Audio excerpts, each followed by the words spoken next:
Assalamualaikum warahmatullahi wabarakatuh. Perkenalkan, nama saya Desta Dianova dengan NIM 23020074210. Di sini saya akan membawakan dongeng yang berjudul Cium Wanara. Dahulu kala, di sebuah negeri Galuh, terdapat sebuah kerajaan yang bernama Kerajaan Galuh. Kerajaan tersebut dipimpin oleh seorang raja bernama Prabu Permanadikusuma. Prabu tersebut mempunyai dua orang permaisuri. Yang pertama Dewi Pangrenyep dan yang kedua Dewi Naganingrum. Dengan pernikahannya dengan Dewi Pangrenyep, raja memiliki seorang putra yang bernama Pangeran Haryang-Banga. Raja adalah pemimpin yang adil dan bijaksana, sehingga semua rakyat Galuh sangat menghormati dirinya. Suatu hari, Dewi Naganingrum memberikan kabar bahagia untuk Prabu. Naganingrum mengabarkan bahwa dirinya tengah mengandung. Sang raja yang mendengar berita tersebut tentu sangat bersyukur dan bahagia.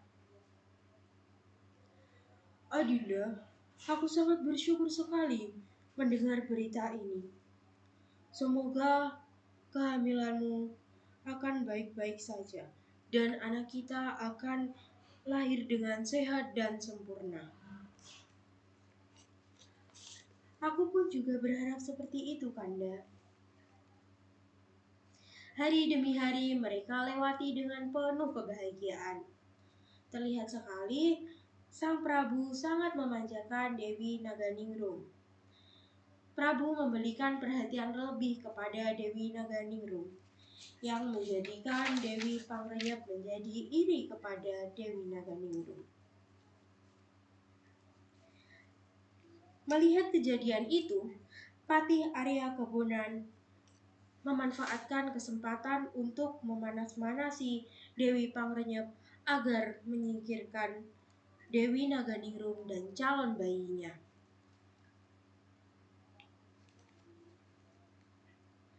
Tuanku putri, aku tahu apa yang sedang engkau cemaskan. Patih Arya, kamu berpikir apa tentangku? Pasti Tuan Putri cemas akan kehamilan Dewi Naganingrum.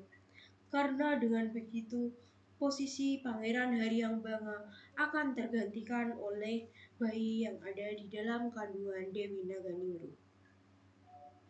Lalu apa yang bisa aku lakukan, Patih Arya, agar putraku akan menjadi penerus kerajaan ini? Saya mempunyai ide, Tuanku Putri. Bagaimana jika kita menyingkirkan Dewi Naganingrum dan calon bayinya itu? Apakah itu tidak terlalu keterlaluan, Patih Arya? Tentu saja tidak, Tuanku Putri. Mari besok ikut aku untuk menemui segerombolan penjahat dan menyusun rencana. Jika itu adalah jalan yang terbaik, aku akan menuruti kata-katamu, Patih Arya.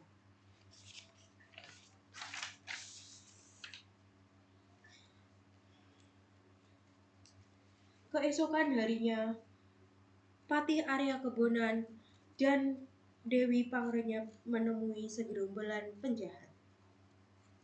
Mereka sedang menyusun rencana untuk menghabisi Dewi Naganingrum dan calon bayinya. Hei semua, apakah tidak sebaiknya kita juga menyingkirkan Prabu Permanadikusuma? Karena dia sebagai seorang raja hanya kerjaannya berdoa dan bertapa. Kita kan di kerajaan juga ingin berpesta-pesta seperti di kerajaan lain. Betul juga kata-katamu. Aku setuju dengan idemu. Baik Tuanku Putri, mari kita susun rencana untuk menyingkirkan Prabu dan Dewi serta calon anaknya. Sementara di sisi lain, ada Prabu yang ingin bertapa ke tengah hutan. Prabu berpamitan kepada kedua permaisurinya. Yang pertama, Prabu berpamitan kepada Dewi Naganingrum. Adinda, aku akan pergi bertapa untuk waktu yang cukup lama. Tolong jaga dirimu baik-baik. Jika perlu sesuatu, mintalah kepada Ambu, Kilengser, dan juga Dewi Pangrenyep. Apakah kerajaan akan baik-baik saja, Kanda, jika engkau tinggalkan dengan waktu yang cukup lama? Engkau tenang saja, Dinda.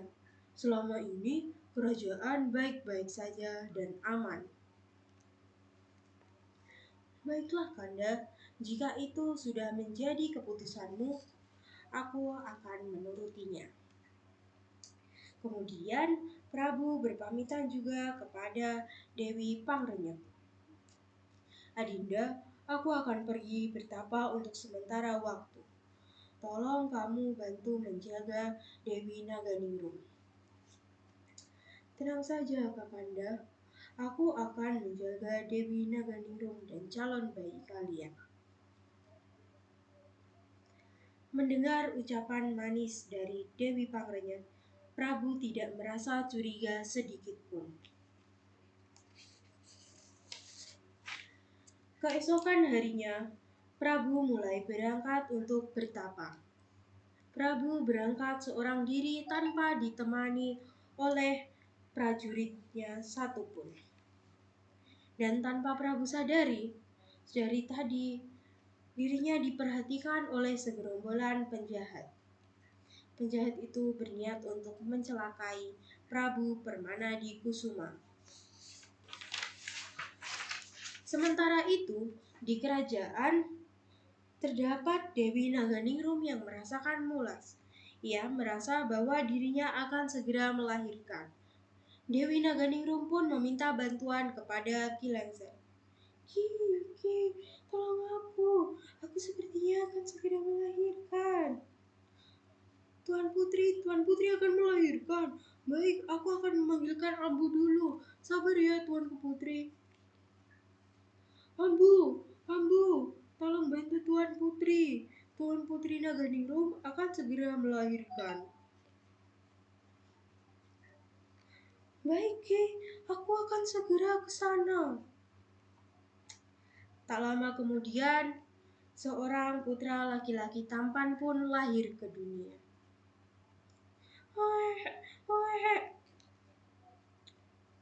Dewi Naganingrum menamainya Manarah, sesuai dengan permintaan Prabu Permanadikusuma. Wah, Tuan Putri, putramu lucu sekali. Ia sangat tampan seperti ayahnya. Ya, terima kasih. Ia tampan seperti ayahnya, Prabu Permanadikusuma. Semoga dia akan sebaik ayahnya dan mencintai rakyat Galuh. Di sisi lain, terdengar suara kegaduhan di depan istana. Di depan kerajaan ternyata ada segerombolan penjahat yang menyerang kerajaan Galuh. Tidak lain, penjahat-penjahat itu adalah suruhan dari Pati Arya Kebonan dan Dewi Pangrenyep. Setelah semua pertahanan di kerajaan kalah, prajurit-prajurit jahat itu masuk ke dalam kerajaan untuk mencari Dewi Naganingrum dan bayinya. Tetapi apa yang terjadi? Setelah mereka masuk ke dalam kerajaan, tidak ditemukan seorang bayi yang baru saja dilahirkan oleh Dewi Naganingrum.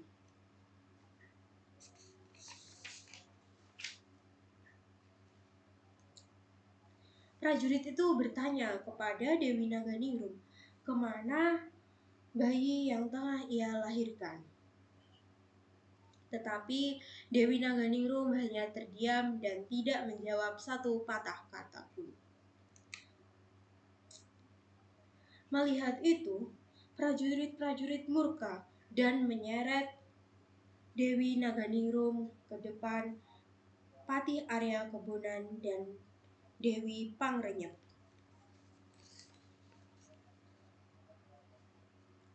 Mendengar ucapan dari prajurit-prajurit, Dewi Pangrenyep dan Patih Arya Kebonan merasa sangat marah kepada Dewi Naganingrum karena telah menghilangkan jejak bayinya. Mereka memasukkan Dewi Naganingrum ke dalam penjara.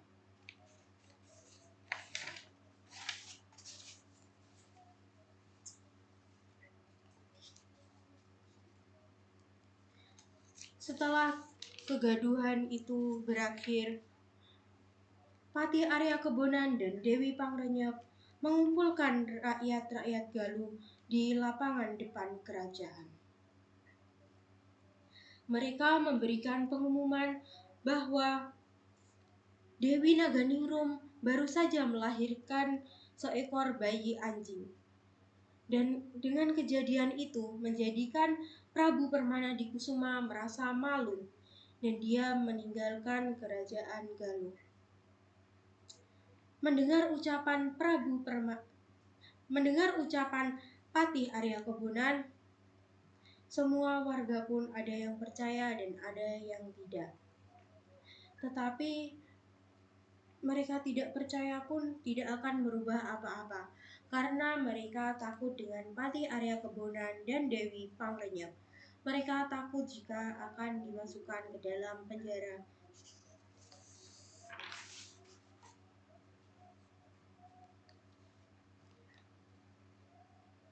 Setelah kejadian itu, Patih Arya Kebonan menjadi raja kerajaan sementara, dikarenakan Pangeran Haryangbanga masih terlalu kecil untuk menjadi raja kerajaan. Dewi Pangrenyep pun setuju dan memberi perjanjian kepada Patih Arya Kebonan. Jika Pangeran Haryangbanga sudah berusia 17 tahun, Pangeran Haryangbanga akan memimpin kerajaan Galuh.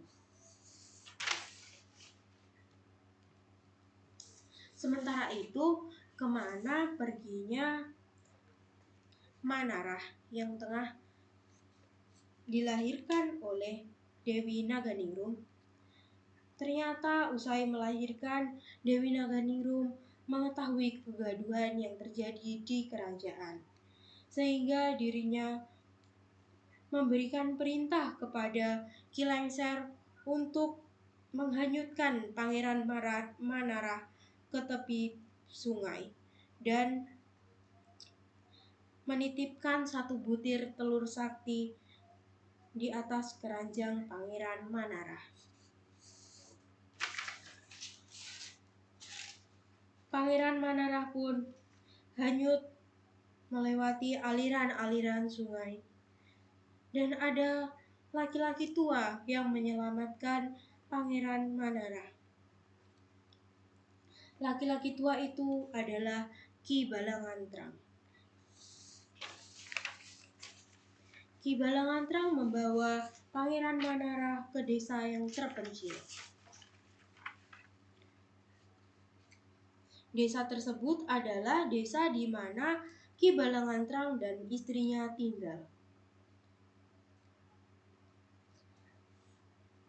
Penduduk desa merasa terkejut dengan kehadiran bayi lucu yang dibawa oleh Ki Balangantrang. Termasuk juga istri Ki Balangantrang yang merasa senang atas kehadiran bayi yang dibawa suaminya itu. Sehingga penduduk desa berebutan untuk merawat Pangeran Manarah, tetapi Ki Balangantrang dan Nini akan merawatnya sendiri. Hari demi hari telah berganti. Tak dirasa, Pangeran Manarah pun tumbuh menjadi anak yang ceria. Ia sangat nyaman berada di desa tersebut. Ia mempunyai banyak teman di sana. Aki dan Nini pun sangat menyayangi Pangeran Manarah. Padahal mereka tidak tahu identitas asli Manarah.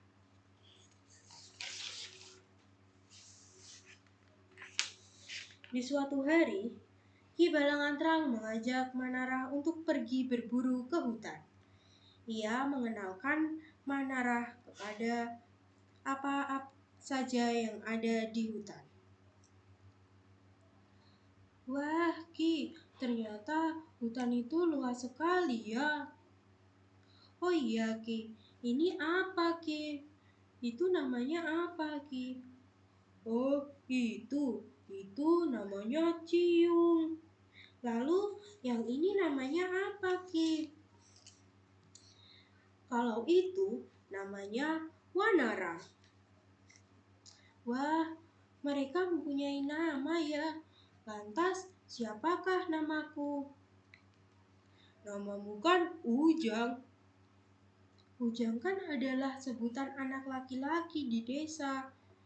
Aku juga ingin memiliki nama seperti mereka, Ki. Siapa ya namamu? Terlintas saat itu dalam pikiran Aki, memberi nama Manarah dengan Ciung Wanara. Baiklah, aku akan memberimu nama Ciung Wanara, seperti nama mereka. Wah, nama yang bagus, Ki. Aku sangat menyukai nama Ciung Wanara. Terima kasih, Aki. Lalu bagaimana keadaan kerajaan Galuh setelah ditinggalkan oleh Prabu Permanadikusuma? Keadaan kerajaan menjadi sangat memprihatinkan. Kerajaan sangat suram. Penduduk di kerajaan sangat merasa tertekan karena dengan kepemimpinan Patih Arya Kebunan semua dikenakan pajak, sehingga menjadikan penduduk takut dan tertekan.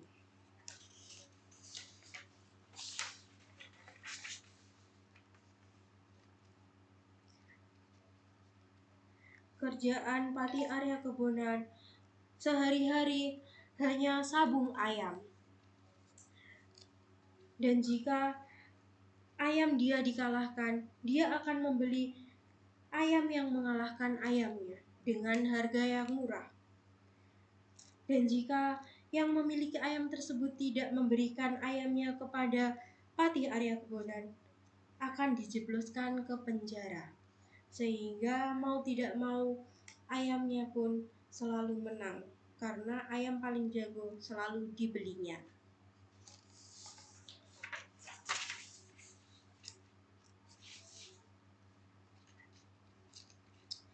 Di lain hari, Ki Balangantrang mulai menceritakan tentang awal mula ia menemukan Manarah atau Ciung Wanara. Dia menyuruh Ciung Wanara untuk pergi ke bukit menemui Pertapa untuk menanyakan sandi yang ada di telur ajaib yang dititipkannya selama dia dihanyutkan di sungai. Ciung Wanara pun berpamitan kepada penduduk desa. Penduduk desa sangat merasa kehilangan Ciung Wanara. Mereka sebenarnya tidak rela melepaskan Ciung Wanara. Tetapi Ciung Wanara harus tetap pergi untuk mencari tahu identitas dirinya.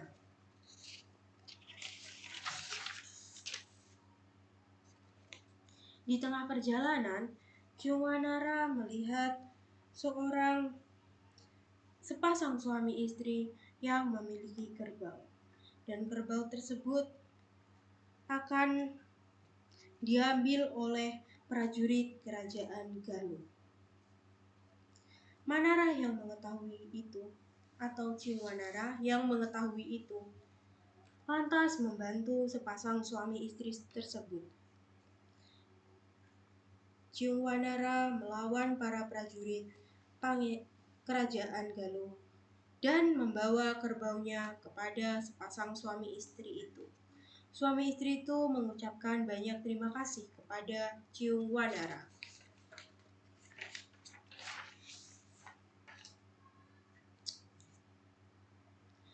Di tengah kejadian itu, ternyata ada Pangeran Haryangbanga yang melihat. Pangeran Haryangbanga menyapa Ciwanara. "Halo, perkenalkan, namaku Haryangbanga. Kamu siapa?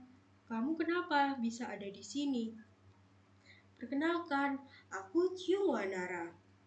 Aku akan pergi ke bukit seberang sana untuk menemui pertapa di sana. Dan aku kebetulan melewati kerajaan ini. Maukah kamu mampir ke kerajaanku?"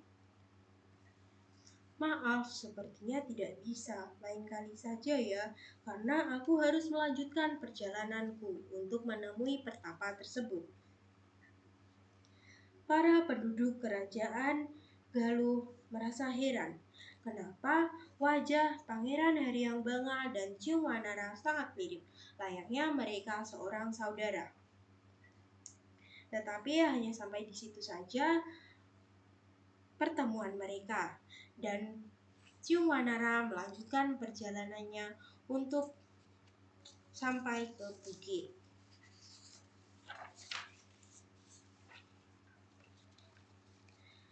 Patih Arya Kebonan yang mendengar dari prajurit bahwa ada Ciwanara yang tengah menyelamatkan kerbau milik sepasang suami istri tadi merasa marah. Arya Kebonan murka kepada Ciwanara, tetapi Ciwanara sudah berhasil kabur dari kerajaan itu dan melanjutkan perjalanannya. Sementara di sisi lain, ada Ki Lengser yang menemui Dewi Pangrenyep. "Tuan Putri, hamba izin untuk mengobati Tuan Putri Dewi Pangrenyep, Tuan Putri Dewi Naganingrum. Karena Dewi Naganingrum tengah sakit, Tuan Putri." "Apa kamu bilang? Tugasmu hanya memberinya makan. Tidak usah kamu rawat dia. Biarkan saja dia sakit."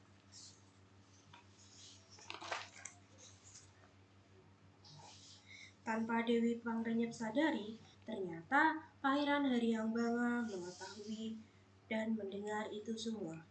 Pangeran Haryangbanga merasa kecewa kepada ibunya. Dia merasa kenapa ibunya bisa sejahat itu dengan Dewi Naganingrum.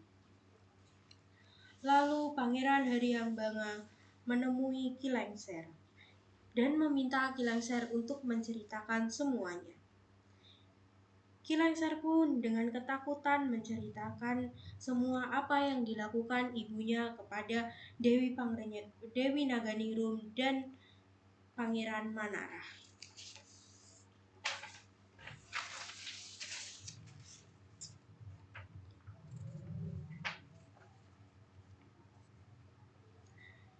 Keadaan Dewi Naganingrum semakin parah di dalam penjara.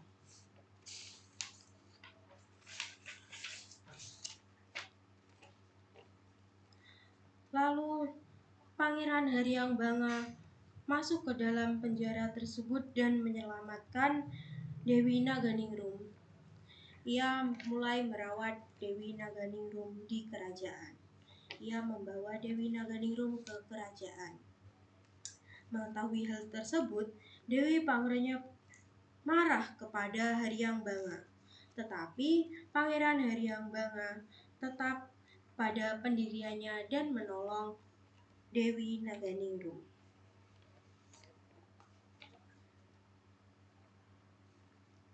Setelah kejadian itu, Dewi Naganingrum sembuh dari sakitnya. Dan tiba-tiba ada seorang remaja yang datang ke kerajaan. Siapakah remaja tersebut? Ternyata remaja lelaki itu adalah Ciung Wanara.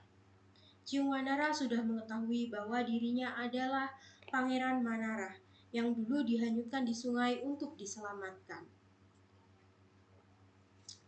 Pangeran Heriangbanga yang mengetahui hal tersebut sangat bahagia karena ia mempunyai saudara laki-laki sebaik Ciung Wanara. Dan Dewi Naganingrum pun merasa sangat bersyukur karena telah bertemu dengan putranya kembali. Dan mereka pun hidup bahagia di kerajaan Galuh. Sekian, terima kasih. Wassalamualaikum warahmatullahi wabarakatuh.